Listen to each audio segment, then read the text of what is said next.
Olá, bom dia, Patrícia, bom dia, Thalita, bom dia a todos. O Esporte Fantástico começa com uma pergunta.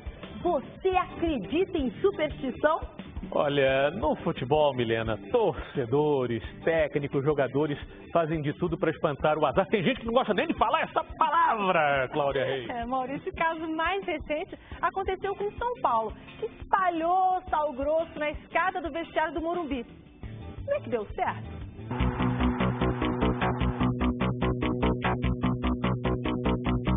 O caldeirão estava fervendo. Os São Paulinos esquentaram o confronto com o Fluminense. Estavam prontos para saborear a vitória. Uma pitada de inspiração do artilheiro. Uma colher de chá da zaga desatenta. Os 3 pontos garantidos. Essa foi a receita de vitória do tricolor paulista. Mas para quebrar o tabu, sair do jejum, usou-se um ingrediente secreto para temperar a mistura e tirar a nhaca do São Paulo. Sal grosso. Na cozinha, ele realça o sabor da comida. E na crença popular, espanta o azar.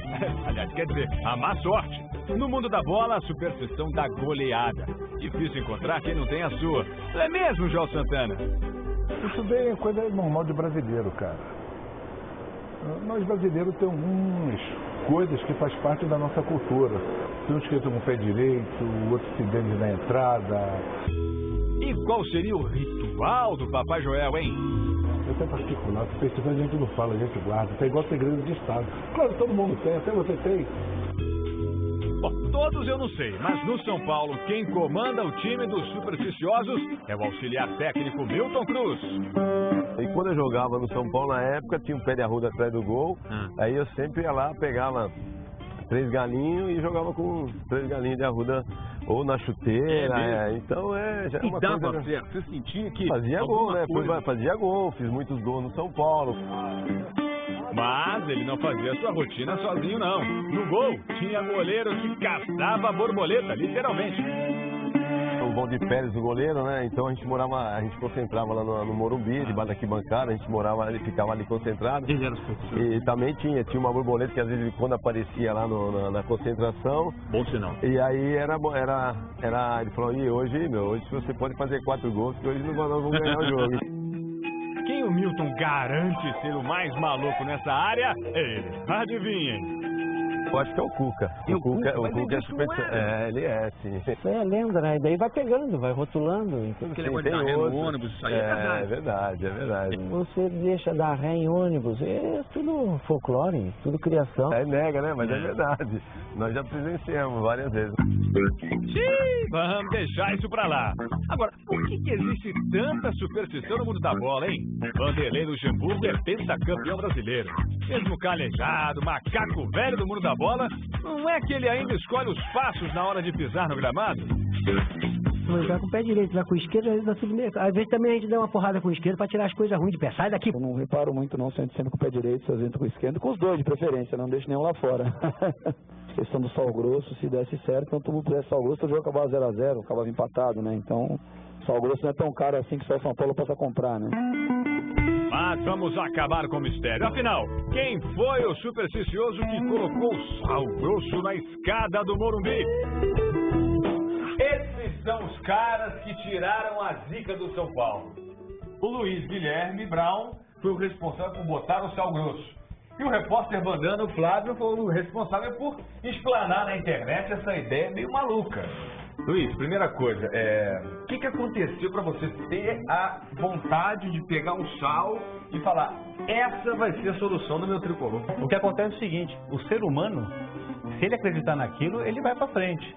Então eu falei, vou pôr o sal grosso ali, o jogador vai passar ali, vai deixar a zica para trás, vai sentir mais confiante e vai ganhar o jogo. A gente que é torcedor comum, a gente quer fazer algo a mais pelo clube. Então foi uma ideia de tentar dar uma ajuda extra. Que seja invocar a sei lá o quê, o que for, né? O importante é que dê certo. Troca a camisa, troca de lugar de cadeira, por exemplo. Sem dúvida. Vem, tá dando azar, senta no cadeira. É isso. Rapaz, se tem um bicho supersticioso é o tal do torcedor, viu? No filme O Lado Bom da Vida, Robert De Niro encara o fanático Pat, cheio de manias quando torce pro seu time de futebol americano. Senta aí, vamos. Senta aí, 7 minutos sem pontuação. Vamos lá, ajuda a tirar a zica. Eu não acredito nisso, pai. Ah, vamos lá, senhor Excelsior. Quer ser positivo? Seja positivo, senta. Tá bom. Vamos lá, senta aí. Só o começo do jogo. Mas tem aquela brincadeira assim, mas troca de lugar, não, vamos assistir pelo outro canal. Não, esse narrador não tá dando sorte. Tem cara que eu não vou junto no jogo. Foi a primeira vez que perdeu, não convida mais. Cara que é o Zico que não pode estar preso. Não convida mais. E eu tenho um amigo que se eu vou no jogo com ele, ganha. Só eu e ele. Se for mais gente, às vezes não dá certo. Por que se trouxe o Sal Grosso como uma medida, digamos, de emergência ali para salvar o time? Na verdade, o Sal Grosso porque ele é visível, né? Se eu coloco uma ruda num cantinho ali, ninguém ia ver. O jogador tinha que ver. Por isso da escada, porque ele vai passar por cima. Não tem como ele não entrar nesse e você passar ali. Ele tinha que passar pelo Sal. Coloquei de propósito. Passa aí que você vai encostar. Ele olhou o Sal tirou uma olhada, é isso? Espero que sim, né? Pelo menos a vitória veio, né? E isso que é importante. Daqui pra frente, porque o São Paulo ainda tá ali na zona, mano. Olha, eu acho que haja sal, hein? Sim, mas campeonato haja sal. Mas eu acho que a vitória que veio, São Paulo é um time muito grande. A vitória já leva sozinho o São Paulo agora. Será? Mas não, se não vier tem mais sal, tem vixe. Se pra saúde o sal em exagero é um perigo, pros São Paulinos nunca é demais. E se não é garantia de vitória, a superstição serve ao menos para temperar ainda mais o sabor do futebol.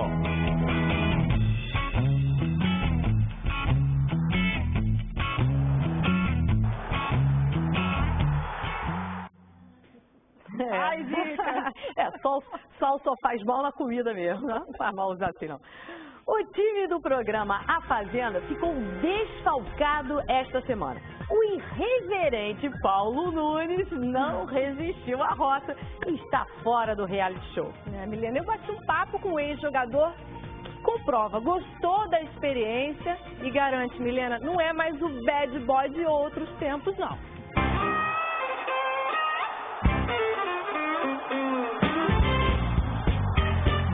Títulos brasileiros, 2 Libertadores e agora também um reality show no currículo.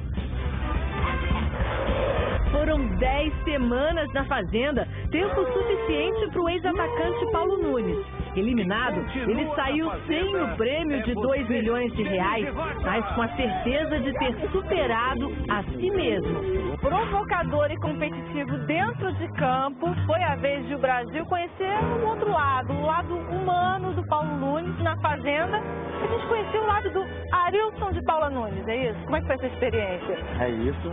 Foi uma experiência em que eu queria muito. Eu pensei muito em tomar essa atitude e conversei muito com a minha família. Depois de deixar os campos profissionalmente em 2003, Paulo Nunes passou a investir no mercado imobiliário em Goiânia, onde mora.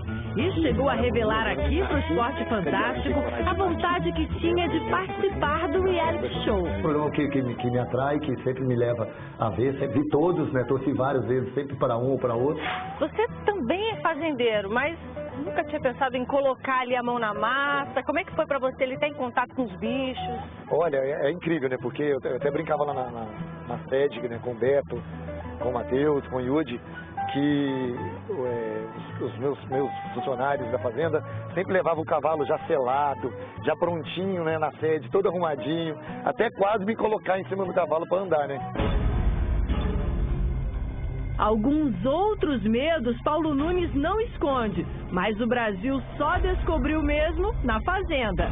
É incrível porque eu sei nadar, eu vou à praia, eu mergulho na água, mas quando eu mergulho eu tenho que sair automaticamente. Eu tenho medo de tubarão e parece que mesmo numa piscina tem tubarão lá dentro. Então a angústia é uma coisa insuportável e uma coisa que eu não... Essa realmente eu não consegui tirar esse medo. No tempo de jogador, Paulo Nunes passou por times consagrados, Flamengo, Grêmio, Palmeiras e até Corinthians. Ficou conhecido pelos títulos conquistados. Mas e na Fazenda, hein? O time de peões em que ele, digamos, jogou, foi considerado um dos mais polêmicos de todos os tempos. O que você tá falando? Tô falando, quer escutar? Quer escutar? Fala. Quer escutar? Fala. Quer escutar? E a sorte que eles tiveram, né? Eu tive também, e a sorte que que meus amigos lá, os participantes tiveram, é que eu mudei muito, né, do tempo que eu jogava futebol. Você vai ver que faz isso aí mesmo. A sua voz é essa. Você vai ver a sua voz. De briga, ele entende. Quem não se lembra da final do Paulista de 99 entre Palmeiras e Corinthians? Eu era muito problemático, muito confuso, muito briguento, muito estourado. E lá eu consegui, não lá, mas antes mesmo, e meu filho pedindo isso muito pra mim, consegui me manter mais calmo. Quem te viu, quem te vê, Paulo Nunes. Nem parece aquele cara provocador e irreverente dentro de campo. Trouxe essa máscara aqui para relembrar esses momentos ali provocativos. Olha, ali. essa aqui foi uma das que eu mais usei, né? Quando jogava aqui em São Paulo, no Palmeiras, porque era uma marca mesmo, né, da torcida, e a torcida pedia sempre. Eu usava várias máscaras, né? Tiazinha, feiticeira, para mim é um prazer usar de novo, né? Aí, meu Deus, até me emociono porque era uma época boa. Também os 99 anos do Palmeiras. Com certeza. Aí, gente. Aí, garoto. Não podíamos deixar de falar do lado vaidoso do ex-jogador, que é frequentador assíduo de salão de beleza e não descuida do visual. Quer dizer, não descuidava. Tá satisfeito com esse cabelo? Você que é tão vaidoso? Não, Vazinha, eu vou te falar uma coisa. Me arrependo. A hora que eu chegar em Goiânia, a primeira coisa que eu vou fazer é ligar pro Mike e ir direto pro salão, porque nem eu tô me aguentando ver com esse cabelo. Pepe, é nóis. Depois eu falo pra vocês. Pepe, ou melhor, Paulo Pink, como passou a ser chamado pelos peões por causa do cabelo quase rosa, se comportou direitinho, entrou namorando e permaneceu fiel. Eu entrei apaixonado e eu acho que saí muito mais apaixonado ainda do que eu entrei na fazenda. Bem resolvido, longe de polêmicas e até com casamento à vista. Esse é o Paulo Nunes versão 2013. Ou melhor, o Arilson de Paula Nunes versão 2013. Grande beijo, fique com Deus, obrigado por tudo.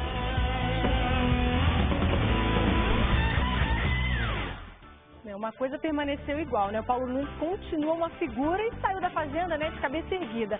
E olha, tem muito torcedor do Palmeiras e do Grêmio que acha que ele tinha que ter vencido essa disputa. E você, o que você acha, hein? Entre no Twitter e escreve Jogo da Velha Paulo Nunes no EF e mande seu comentário pra gente. E muito boa gente mesmo, Paulo Nunes. Agora, amanhã o Corinthians completa 103 anos e vai virar um clássico da música. É, isso graças ao talento de uma pianista que vai interpretar o hino do clube em pleno estádio do Pacaembu.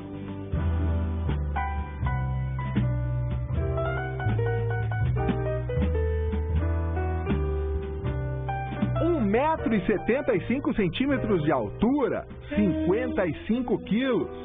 Juliana D'Agostini, primeiro, pode fascinar pela aparência. Depois, a conquista vem da música.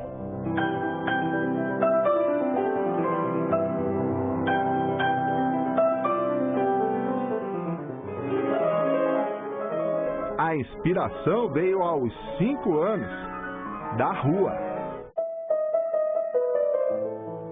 Tudo começou com a música do Caminhão de Gás. Mas Juliana tem uma formação clássica, morou fora do Brasil, nos Estados Unidos e na França. Estudou os principais músicos da história. Mas o coração dela é bem popular. Não é, Juliana? Ah, é. O coração é corintiano, né? Coração super corintiano. Vou até pôr a camiseta, né? Deixa a gravação mais bonita. É uma emoção pra você também, assim como tocar piano, vestir a camisa do Corinthians? É uma emoção. É uma emoção e eu faço muitos amigos com a camiseta do Corinthians. É divertido até. É mesmo? Ah, é, porque o corintiano ele é muito aberto, né? Mas e essa mistura do clássico com o popular, dá certo? Eu acho que é a melhor mistura, porque tudo na vida tem que ter um equilíbrio. Para ela, piano e futebol têm muito em comum. Os dois são paixão, talento e disciplina. E quando é que é a hora do gol do pianista? Quando você termina o concerto e o público está em pé, te aplaudindo, aquela sala de concerto inteira.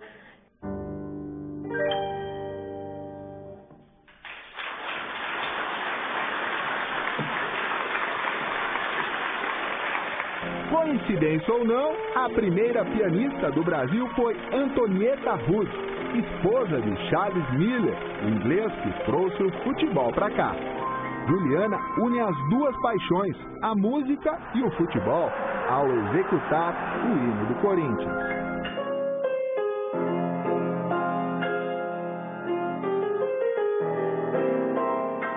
E quando se trata do Corinthians, ela não fica só no piano. Já tô nervosa. Vai, Corinthians! No estádio, a erudição dá lugar a... Nem o frio atrapalha. Não, a gente sente o frio, mas a tensão é tanta que a gente vai ter que esquece de é psicológico, né? Porque nessas horas é psicológico. Ela até retoca a maquiagem e não sucede. Tô nervosa. Mas logo vem a explosão de alegria contra o Luverdense. Vai pra...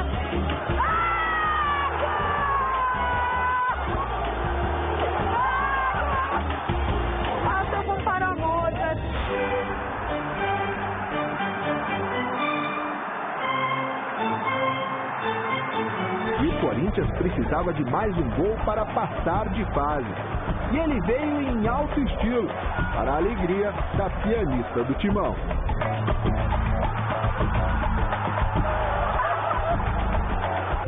Amanhã, Juliana é quem vai entrar em campo.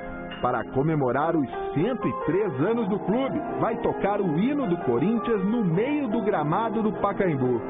Uma consagração da Bela que tem um talento erudito e um coração popular.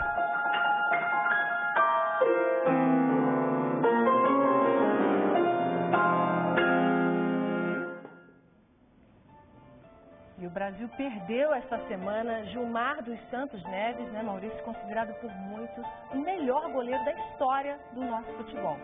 E em homenagem ao grande Gilmar, a gente vai ver agora um documento raro e emocionante. É uma das últimas entrevistas do único goleiro bicampeão mundial de futebol.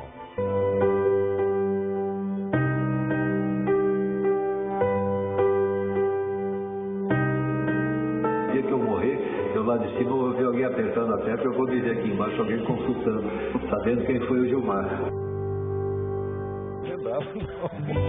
Um Gilmar bem-humorado encerrou assim o longo depoimento que deu em 1999 ao Museu da Pessoa em São Paulo.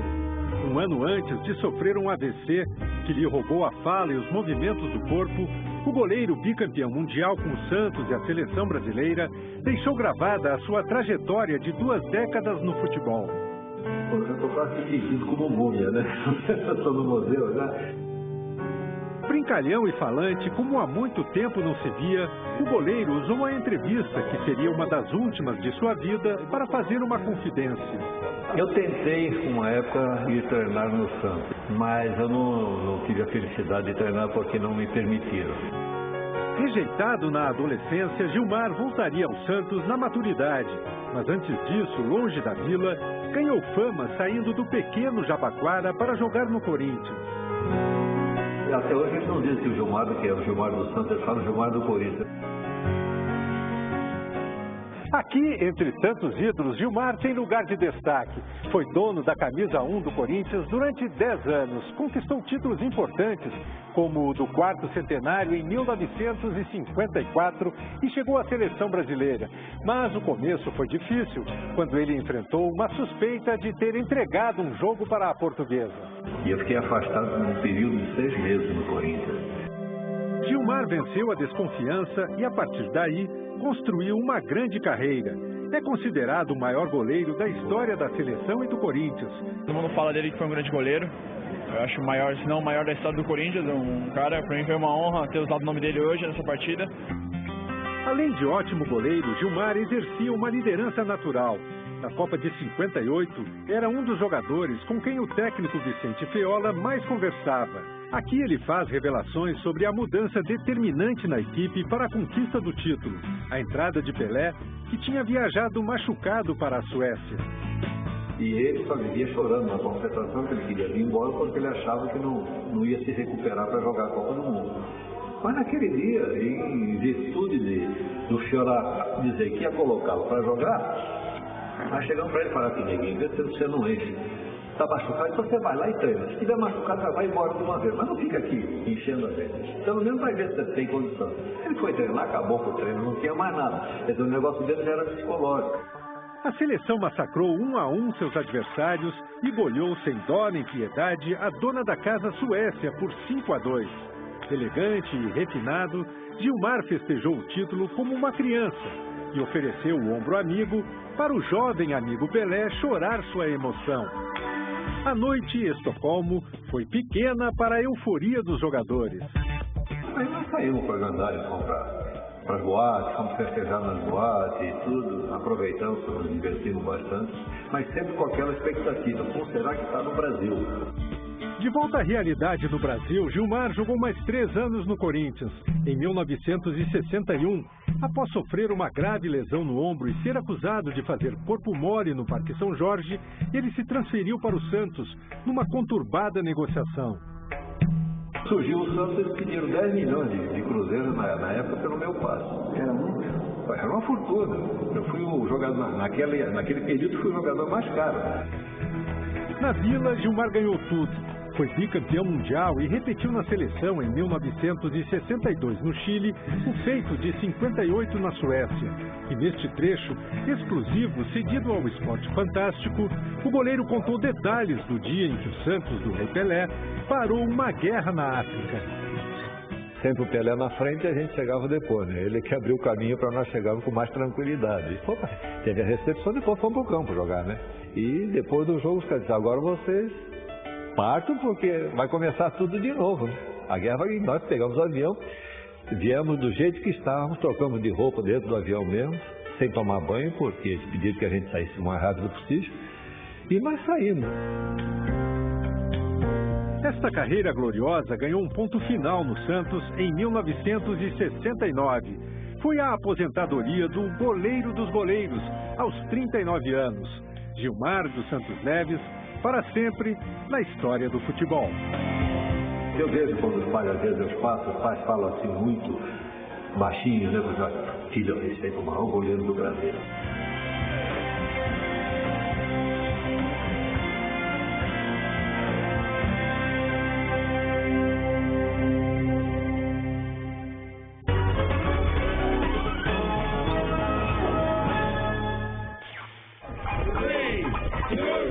Se segura que o pingou na rede não tem limites.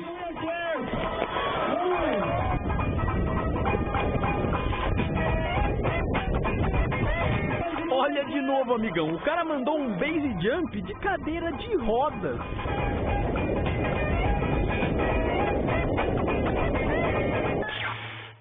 Inacreditável! Como essa outra pingada também. Pela primeira vez da história da pesca esportiva, o peixe facilitou a vida do pescador e pulou pra dentro do barco. Imagina o susto! Olha o tamanho do peixe espada no barco. E quase que o pescador é que foi pescado nessa, hein? Eu tô fora. Bom, e as pingadas semanais da internet foram curtinhas hoje, porque aqui, ó, a gente tem que entregar o vencedor da promoção da camisa do Neymar, camisa nova. Vocês lembram qual era o desafio? Por isso que a gente tá nesse lugar aqui, ó, num estúdio. O desafio pra galera era narrar o primeiro gol do Neymar. Chega lá e fazer do seu jeito. E a rapaziada levou a sério, viu? Com vocês agora, se liga aí, ó, a narração do gol do Neymar com você de casa. Roda! Neymar,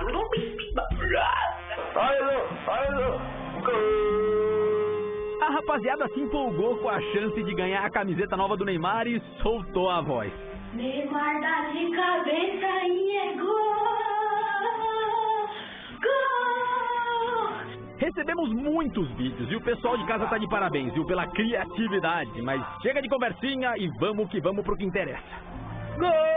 Gol! Gol! Gol! Gol! Gol! É do Neymar! Direto de Governador Valadares, em Minas Gerais, o gol do Neymar com um defeito na transmissão. Solta!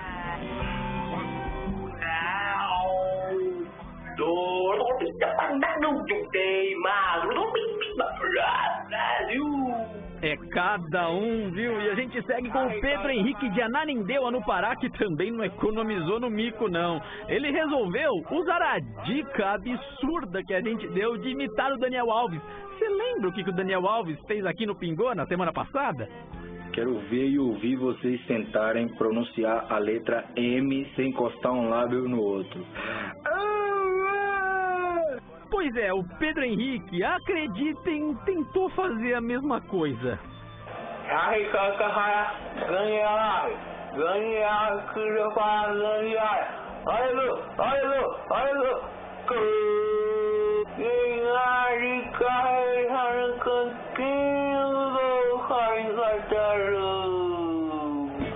Pedrão, valeu, hein? Candidato forte, mas não foi você que levou, essa foi por pouco. Bom, a concorrência, como vocês viram aí, foi forte, mas chegou a hora de conhecermos o grande vencedor. Salve, salve, Pingou na Rede. Meu nome é Isaías e hoje eu vim aqui para mostrar para vocês a narração do primeiro gol do Neymar, estilo rap. Solta o gogó aí, meu filho, que essa daí valeu a camiseta. Ele entrou no segundo tempo. Foi pra mostrar o seu talento. O Xavi dominou, o Daniel passou, o Xavi tocou, então Daniel cruzou. Ele entrou na área, por trás do zagueiro. Gol de cabeça, foi o primeiro. Golo, golo, golo, golo, gol de Neymar. É o primeiro de muitos, pode acreditar. Golo, golo, golo, golo, gol de Neymar. Primeiro no Barça, pode acreditar. Aí, valeu galera do Pingou na Rede. É isso aí, o Isaías mereceu porque mandou bem com as duas coisas que se usa o microfone, né? Na música e narração, juntou as duas boas. Isaías, tá aqui, ó. Essa vai pra Carapicuíba. E você aí de casa pode ficar ligado no Pingou na Rede, viu? A gente vai ter novas promoções do Neymar, de várias coisas, só que tem que se arriscar, tem que ser criativo. Essa daqui é do Isaías. Tchau, galera!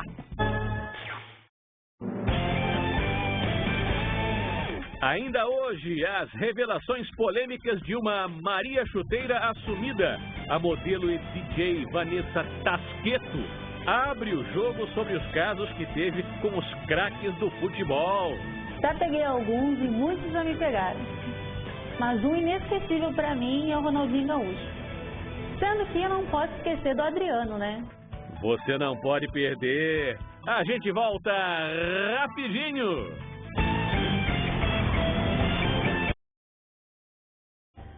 Futebol de várzea é lugar de homem, certo? Certo, Claudinha? Errado. Ah, claro, né? Qualquer espacinho vale pra jogar uma bolinha. Mas a gente vai mostrar hoje que existem mulheres nesse ambiente, né, tão masculino. E não são poucas, não.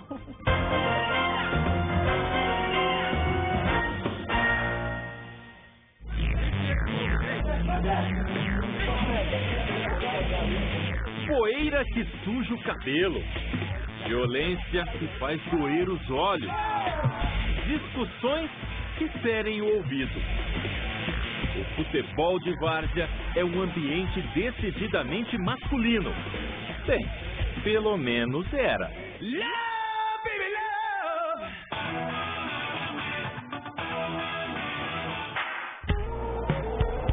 Daiane é mesária. E que ninguém se engane com esse rostinho angelical. Ela é linha dura mesmo, ela não deixa, cara. Ela é marrenta, né? O pessoal na várzea apelida ela de marrenta, né?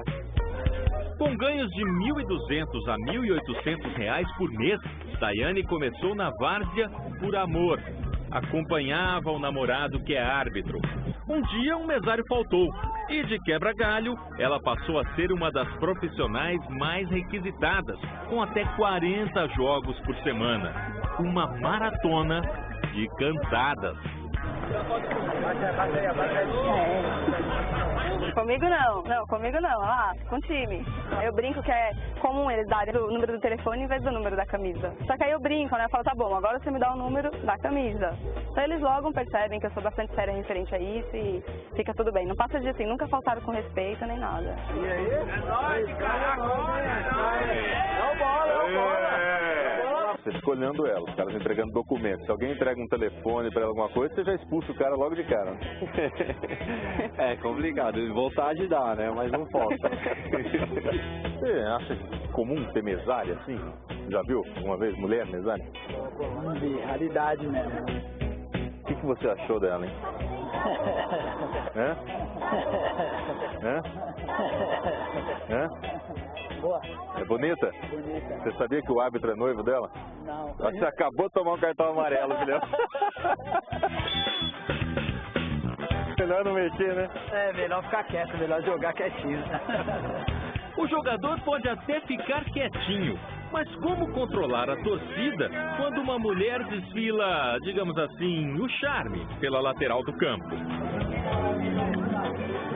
Nós estamos aqui tentando entrevistar a bandeirinha e aquele pessoal ali não para de elogiar ela. É bonita ou não?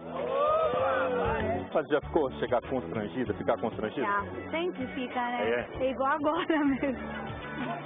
De começo você é linda, depois você não presta, o time perdeu, bem esse tipo mesmo de coisa.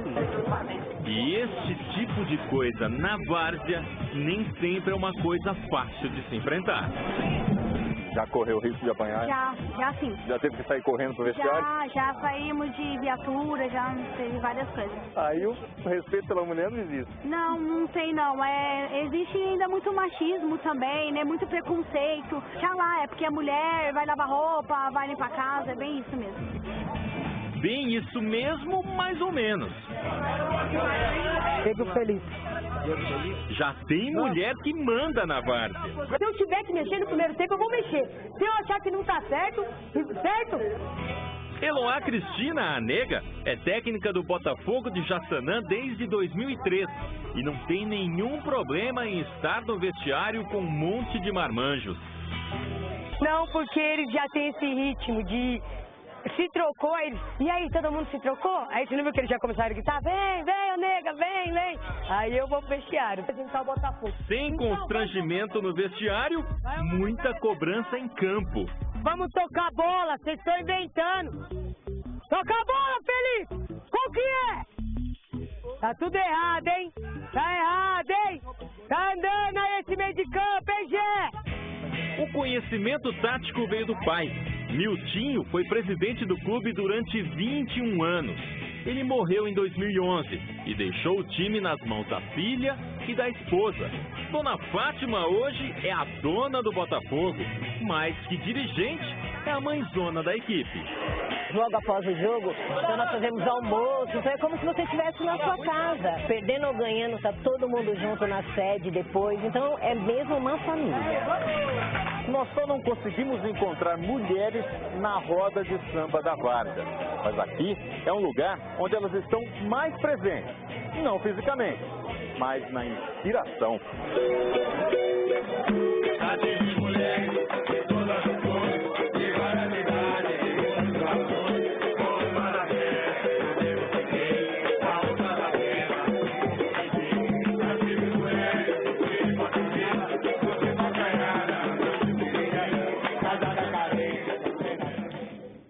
As mulheres já invadiram todos os campos, né, Maurício? O esporte no combate à violência na periferia de São Paulo. A gente vai conhecer agora a história de um garoto pobre que trocou o crime pelas competições no tatame.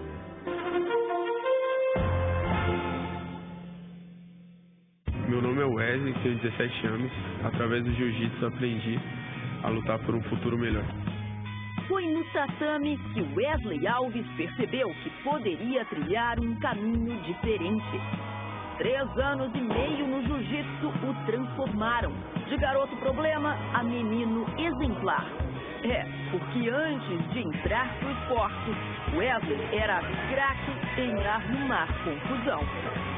Já briguei muito, já apanhei muito, já bati também, acabava me dando problemas um pouquinho sérios, tipo escola, na rua, com polícia também. Depois de um certo tempo que eu comecei a treinar, eu vi que isso não valia a pena, não tem a graça. O certo é eu fazer aqui dentro. O garoto humilde da periferia de São Paulo tem se destacado nos treinos. E a dedicação é tanta que ele virou até assistente do professor em um projeto social. Vander é testemunha da mudança radical do jovem. Além dessa boa mudança que ele teve no seu comportamento, de ser uma pessoa mais tranquila, mais centrada, você vê o crescimento dele como pessoa, né? Se afastando dessas coisas, vendo que existem outros caminhos para poder seguir. Tem muita gente que eu andava naquele tempo que, se você for ver agora, não estão numa situação muito boa, se envolveu com droga, com crime. Tem um amigo que está preso, tem um amigo que morreu, tem um amigo que levou tiro, ficou paraplégico. E eu acho que eu podia estar com eles em algum momento desse, se eu não estivesse aqui dentro. Para entender por que o esporte tem sido assim tão importante para o Wesley, a gente precisa dar uma escapadinha da academia. A gente veio conhecer a família do Wesley. Eles moram aqui nos fundos de uma casa, a gente está na Zona Sul, um bairro humilde da Zona Sul de São Paulo. Olha, já tem um kimono aqui para secar num varal improvisado. E aqui tem que tomar cuidado para subir. Ele já faz exercício para entrar em casa, porque é bem íngreme aqui os degraus, né? Dá licença. Tudo bom? Bom, é aqui que mora a família inteira. Tem que ser unida, né? Para morar todo mundo aqui. Não tem espaço para desunião, né? A gente veio conhecer vocês para saber o que o esporte mudou na vida do Wesley e, consequentemente, na de vocês todos, né? De toda a família. Ele mudou o seu comportamento, é um comportamento maravilhoso com a família, então a gente fica muito feliz com isso. Seu Geraldo conta que o filho chegava a ser violento. Qualquer coisa queria discutir com as meninas, né? E às vezes violência também, partia para violência, eu precisava estar entrando no meio. Seu pai é grande, hein? Você enfrentava ele, corajoso. É grande mesmo. Às vezes aí nós brinca até, mas não dá não. Pode ser dar bronca nele agora que ele faz nada. Ele tá dando risada, ó. Pode dar bronca que agora você não fica bravo? Tranquilo. Guarda energia só pro tatame agora. Com certeza. A irmã Beth destaca uma outra mudança, a perda da timidez. Ele era muito fechado com outras pessoas, não brincava, agora perdeu um pouco da vergonha. Né? Agora tem mais a desenvoltura, né? Por conhecer pessoas novas e todo dia ter que treinar com alguém que você não conhece muito bem, você acaba se abrindo para conhecer as pessoas. No tatame, Wesley se sente em paz e pronto para enfrentar não só os adversários, mas também os obstáculos da vida. Aqui, ele encontra força para lutar por uma condição mais digna para ele e para a família. Para você conseguir alguma coisa, sabe, nas condições daqui, eu acho que você precisa de algum talento, porque aqui é difícil você ter oportunidade. De virar minha mãe daqui e colocar ela num lugar melhor. Não porque meu filho não, mas é um exemplo para a comunidade, para todos. Eu acho. Wesley Alves é um recordista.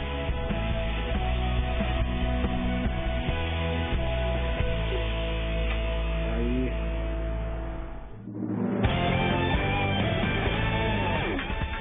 Daqui a pouquinho, os segredos da Maria Chuteira que seduziu Ronaldinho Gaúcho. Aquela noite a gente bebeu um pouquinho a mais. E eu acabei passando aquela noite com ele. E o caso saiu caro pro craque. Eu tenho uma grife de lingerie e quem apresentou foi o Ronaldinho. Não perca, o Esporte Fantástico volta já.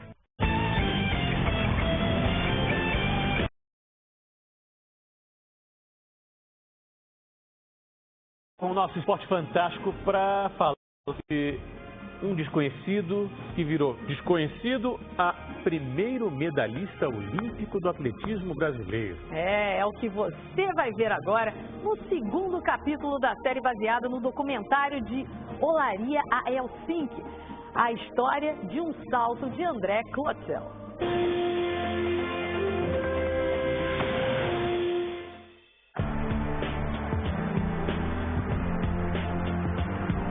Ele era um atleta polivalente, poderia ter seguido carreira no futebol, no basquete, mas... Ele falava, eu gosto muito de atletismo, porque se eu ganhar, fui eu. Se eu perder, também fui eu. E no o atletismo foi longe. Em 1952, José Teles da Conceição embarcou para a Finlândia para disputar os Jogos Olímpicos. Quando ele foi para a Olimpíada de Helsinki, eu fui no aeroporto levar, aí eu olhei para ele assim, olha, você vai ganhar uma medalha. Não é que ele ganhou, eu previ antes. Helsinki estava pronta para ser o centro das atenções mundiais. Já a nossa delegação, nem tanto. Até ali o Brasil só tinha conseguido 3 medalhas com o tiro em 1920 e uma com o basquete em 48. O atletismo, mais nobre dos esportes olímpicos, nunca tinha levado nosso país ao pódio. Aí quando entraram os rapazes do salto em altura, o Teles, ele regalou os olhos assim, falando, nossa, os cobrões do salto em altura estão chegando. Mas o brasileiro deslumbrado foi quem surpreendeu o mundo e se classificou para a final da prova.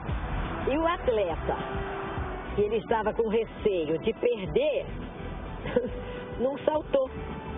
Queimou os 3 saltos. E o Teles passou e foi o terceiro do mundo no salto em altura.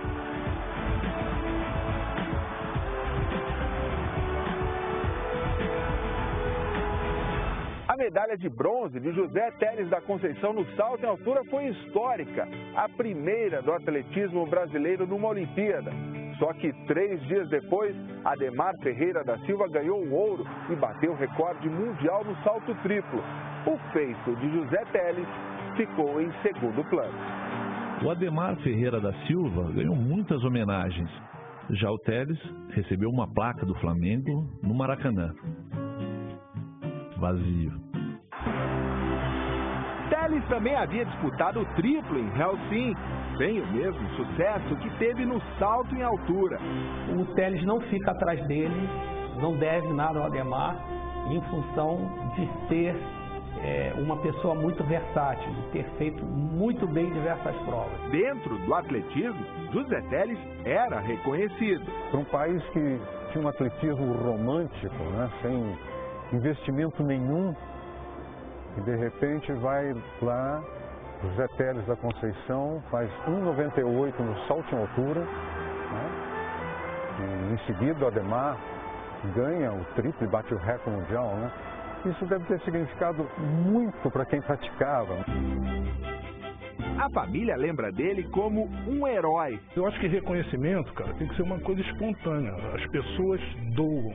Eu não sei se dão reconhecimento ou se não dão. Tomara que deem, mas ele fez por merecer. Veja na semana que vem, José Teles sobe ao pódio dos Jogos Pan-Americanos. Memória do esporte olímpico brasileiro. O Brasil não pode perder o que já ganhou.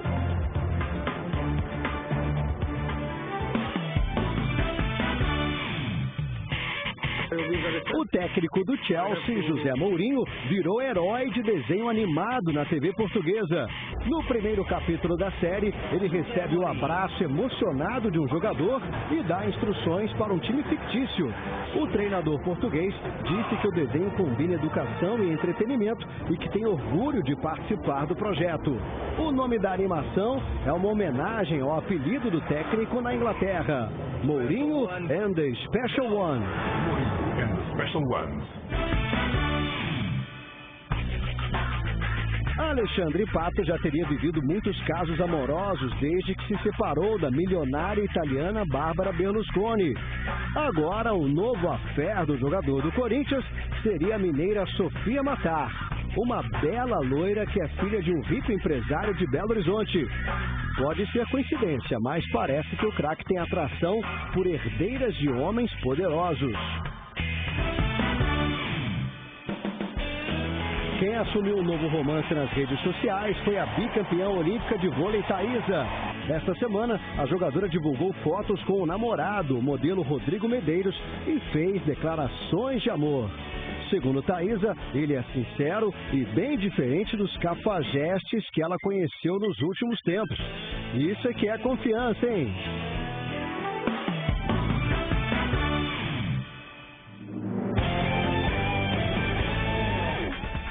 Vem aí no Esporte Fantástico. A Maria Chuteira, que teve um caso com o Ronaldinho Gaúcho, revela que agora está de olho no artilheiro da seleção. Próximo alvo, Fred. E ela manda um recado para os outros jogadores famosos. Cuidado, eu vou te pegar. Fique ligado, a gente volta rapidinho. A nadadora olímpica do Brasil, que além de mandar bem nas piscinas, também é especialista em sorrisos. É, Claudinha. Hoje a personagem do Gigantes da Água é Tatiane Sakemi, que concilia a dura rotina de treinos da natação com a faculdade de odontologia. Olha o sorriso.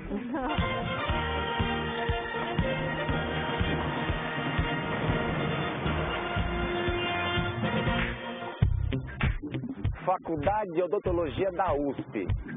Não vou tratar meus dentes. Mas a minha convidada é a Tatiane Sakemi, atleta olímpica, medalhista em Jogos Pan-Americanos, e ela cursa odontologia. Vamos conhecer esse outro lado da Tatiane? Tudo bem? Oi, Sakemi. Tudo bem? Onde você me meteu? O que é isso? Ah, minha faculdade, outro lado aí, sem ser pra fora das áreas. O que são essas cabecinhas aqui?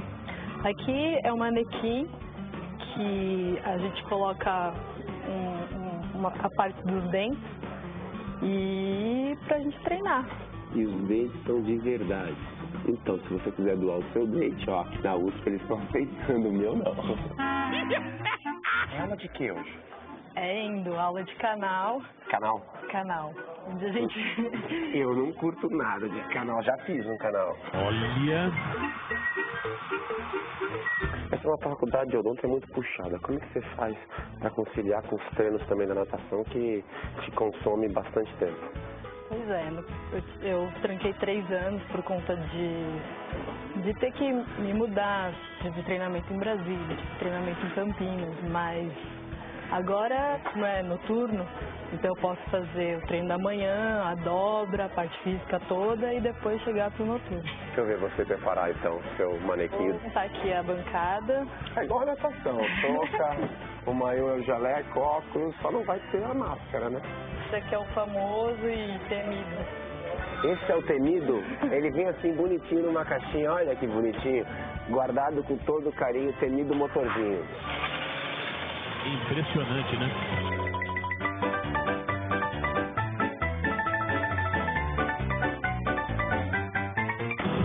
Oi, professor, essa Sakemi como aluna, como que ela é? A Sakemi, como uma atleta do alto nível, é uma menina já condicionada a uma condição de alta disciplina e de alto comprometimento. E aqui na escola, por conta do comportamento dela, é isso. Tô vendo que você tá com uma arma na mão, e com todo carinho e com muita firmeza. Semana passada me explica uma coisa, que posição é? Você tava com essa arma na mão, uma bazuca? O exército, ele dá pra gente uma oportunidade de experiência que a gente jamais teria, nem na parte de odontologia, quanto menos na natação. Então, além do apoio que eles dão, eles têm essa experiência que é bem legal. Mas ali foi uma exposição mesmo das armas. Isso é muito mais fácil machucar alguém com aquela bazuca do que com essa maquininha, né? Com certeza. O estrago que faz é bem maior. Eu vou deixar você continuar com essa pequena aqui.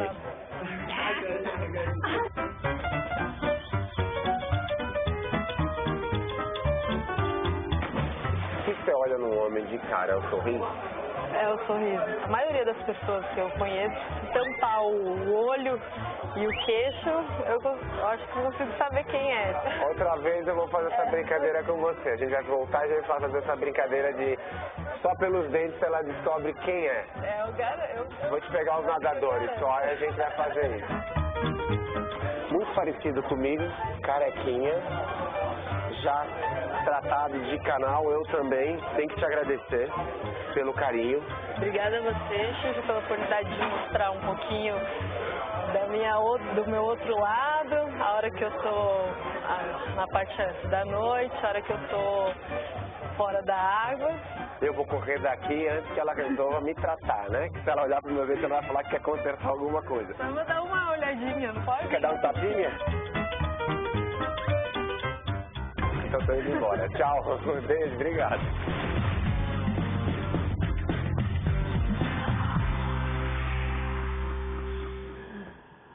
Muito bom. Agora uma boa notícia, hein? Há pouco, o brasileiro Jorge Zarif, de 20 anos, conquistou o título mundial da classe FIM no Mundial de Vela, lá na Europa, disputado na Estônia. E outros assuntos também deram o que falar essa semana. Vamos ver. Deu o que falar a briga entre torcidas organizadas do jogo Vasco e Corinthians domingo passado no estádio Mané Garrincha, em Brasília. Entre os corintianos estavam um vereador de Francisco Morato, município da Grande São Paulo, e 3 dos 12 torcedores que ficaram 5 meses e meio presos em Oruro, na Bolívia, suspeitos de atirar o sinalizador que matou o jovem Kevin Espada. 2 brigões já foram punidos pela Federação Paulista e ficarão 90 dias proibidos de entrar nos estádios de São Paulo. O Ministério Público foi além e quer fechar a Gaviões da Fiel. Isso ainda vai dar muito o que falar. O ciclo de Kaká no Real Madrid está chegando ao fim. O jogador fez um acordo para deixar o clube e deve acertar com outra equipe até o início da próxima semana, quando se encerra a janela de transferências na Europa. Ele pode voltar para o Milan, time que defendeu por 6 anos e onde foi coroado como o melhor jogador do mundo em 2007.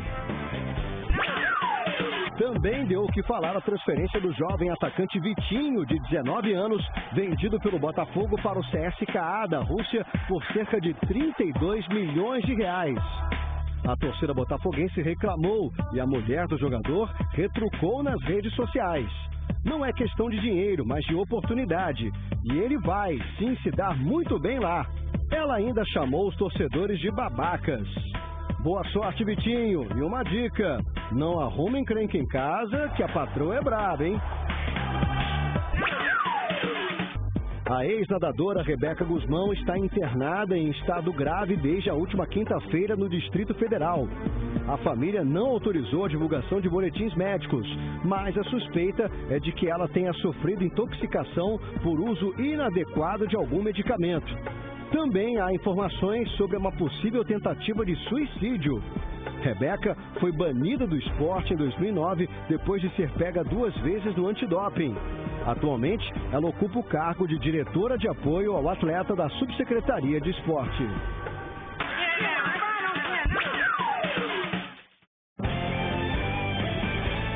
No próximo bloco, as revelações da modelo e DJ que seduziu jogadores famosos e acaba de lançar o funk da Maria Chuteira. Já saí com o Gaúcho, com o Imperador também. Agora com o Neymar, mandaram muito bem. E ela garante, são os boleiros que procuram a mulherada. Tem aquela competição, quem é que pega mais?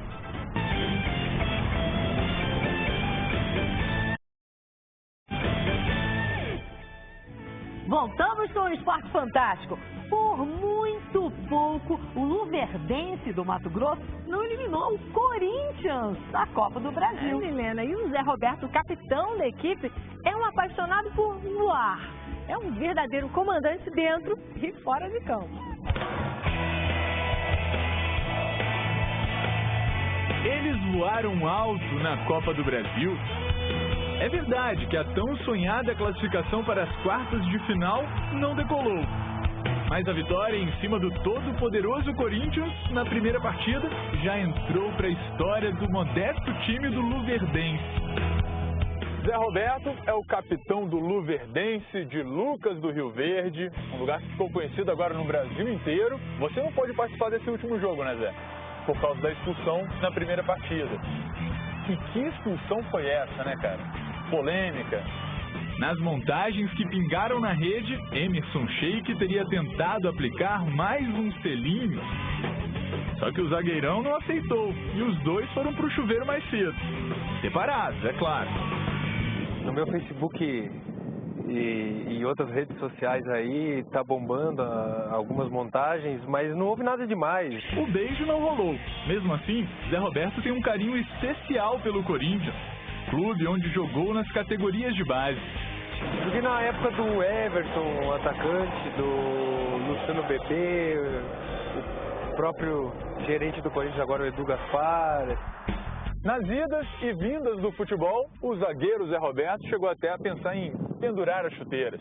Mas aí, uma outra paixão entrou na sua vida: a aviação. Numa das desilusões do futebol, em 2010, como eu já sou de família de pilotos, eu resolvi que eu deveria ter um plano B para seguir a minha vida e a aviação foi o caminho que eu escolhi. Foi então que o Esporte Fantástico fez o convite para o jogador conhecer aquele que é o Pelé dos ares do Brasil. Me mostra o comandante Hamilton. Me mostra o comandante. Olha ele se arrumando, ó. Peguei no maior flagrante ele se arrumando. Vai vendo, ó. Ele tava se ajeitando, tá? Me pegou. Você foi de 4 anos? É, não. Tem que apresentar CHT? Tem que apresentar? CHT? Não, tô falando sério? Tô falando sério. Ih, eu pensei que era brincadeira. Nossa! Cara, aí, ó.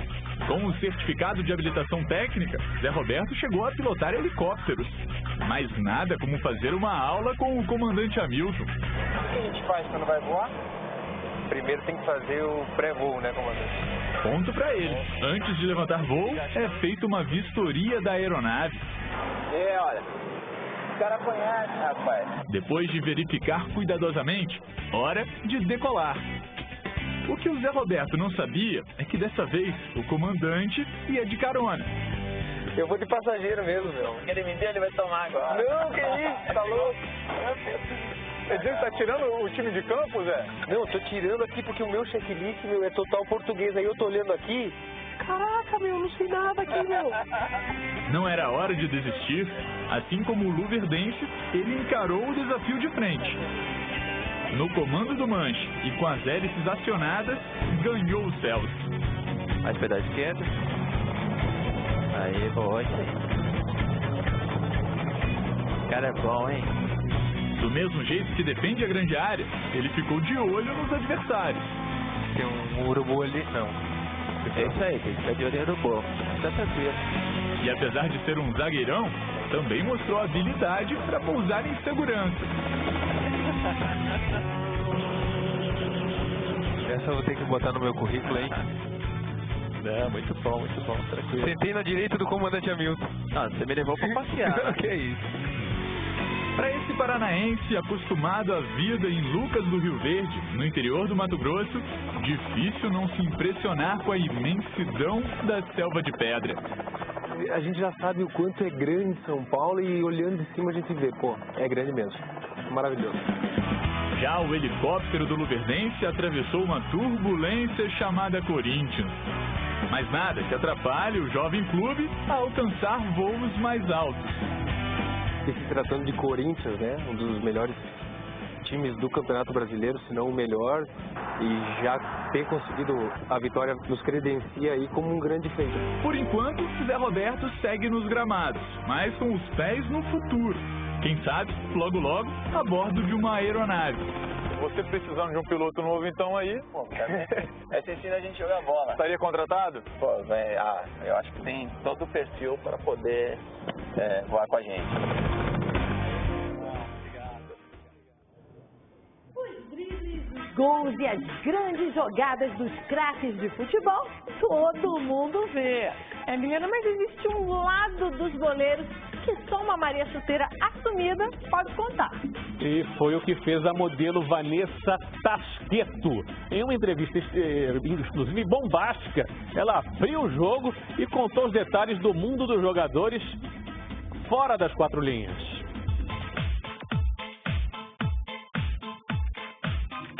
Vanessa Tasqueto é uma mulher multitarefas. Divide o tempo como empreendedora, Eu tenho uma grife de lingerie e quem presenteou foi o Ronaldinho.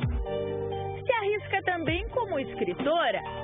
Meus livros são de contos eróticos, com alguns com jogadores de futebol. Virou até compositora de funk. Maria Chuteira. O funk foi uma brincadeira. Porque assim, são frases que eu uso, bordões que eu uso. Vou mandando a real, então se liga no recado. Não quero andar de Fusca, quero carro importado.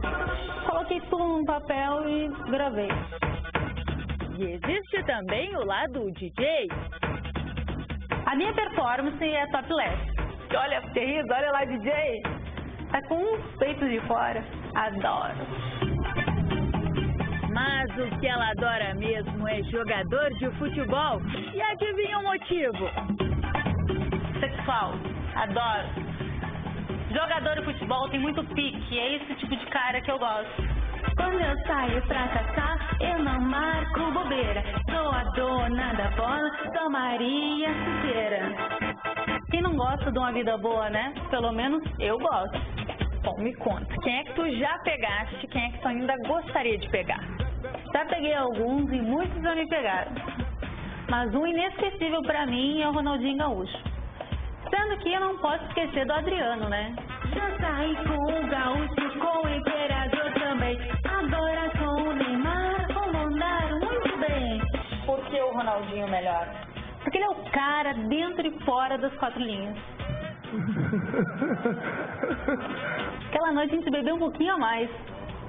Sei que lá vai, sei que lá vem. E eu acabei passando aquela noite com ele. Pô, achei legal, pô. Maravilhoso. É o cara. E se o Ronaldinho está com moral, outro jogador bem conhecido anda em baixa. O Alexandre Pato já me chamou a atenção. E bastante. Mas ele não está trazendo muitas alegrias pro meu time, então ele tá baixando um pouco no meu conceito. Hoje, Alexandre Pato caiu para a reserva de outro centroavante. Próximo alvo, Fred. Mas Fred não é só teu amigo? Amizade colorida também acontece. É. E eu adoro. É brincadeira. Agora, para ser uma Maria Chuteira de verdade, precisa sim de toda uma preparação. Segundo a Vanessa, tem que ter um cabelo e um corpo bonitos, simpatia, sensualidade e um visual preparado. Por isso, a gente veio até a casa dela para mostrar quais são as roupas que mais agradam os boleiros. Só uma coisa fatal, decote. Decote é tudo. Eu gosto mais dessa aqui porque ela é mais curta. Maria Chuteira. Aquele papo do Neymar, ousadia e alegria, cola pra ti também. Pode ser. Tem que ter, senão não pega. Ousadia principalmente. A alegria a gente consegue depois. Alegria que ela diz conhecer bem e aproveita até para abrir alguns segredos dos boleiros.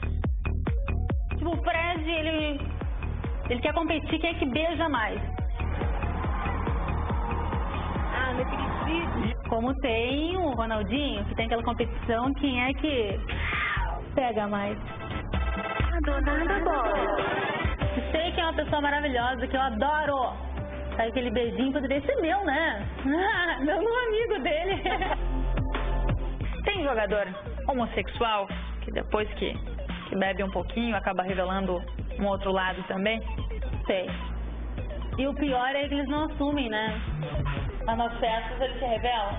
Depois de um golinho a mais, como que não se revela, né? Mas o que rola nessas festas? Tem de tudo um pouco, que tu possa imaginar. Rola muita droga? Não. Mesmo? Depende do que tu chama de droga. Pra mim é um antídoto. E a mulherada? Ih, cai em cima. Eu lembro de uma festa que na época eu ainda não tinha ficado com o Adriano. Que ele passou a noite com 3 amigas minhas. pra ele foi um choque. Viviane Brunieri conheceu bem esse mundo das festas e ganhou até o apelido de Ronaldinha, por um caso com o Ronaldo Fenômeno. Há 2 semanas, o Esporte Fantástico mostrou que ela virou a casaca e lançou até DVDs para evitar que os boleiros caiam no conto das Marias Chuteiras. Aqui fica bem claro, olha, esse tipo de mulher é melhor que eu não me envolva. Tá tudo aqui. Tá tudo aqui. E as declarações da Viviane Ronaldinha? O que é que tu achaste do que ela andou dizendo por aí? Mas todo dia vem as tentações. Eu acho ela uma recalcada. Porque agora ela tá gorda, fora da mídia, nenhum jogador de time rebaixado vai querer ela. E se você é um jogador em destaque, Vanessa tem um recadinho pra você. Cuidado, eu vou te pegar. Que polêmica! Eu só tenho a dizer que terminou o Esporte Fantástico. Eu só tenho a dizer, que coisa, não? Acesse agora o R7 e confira as reportagens, né, Cláudia? Reportagem de hoje, até semana que vem. Tchau, gente.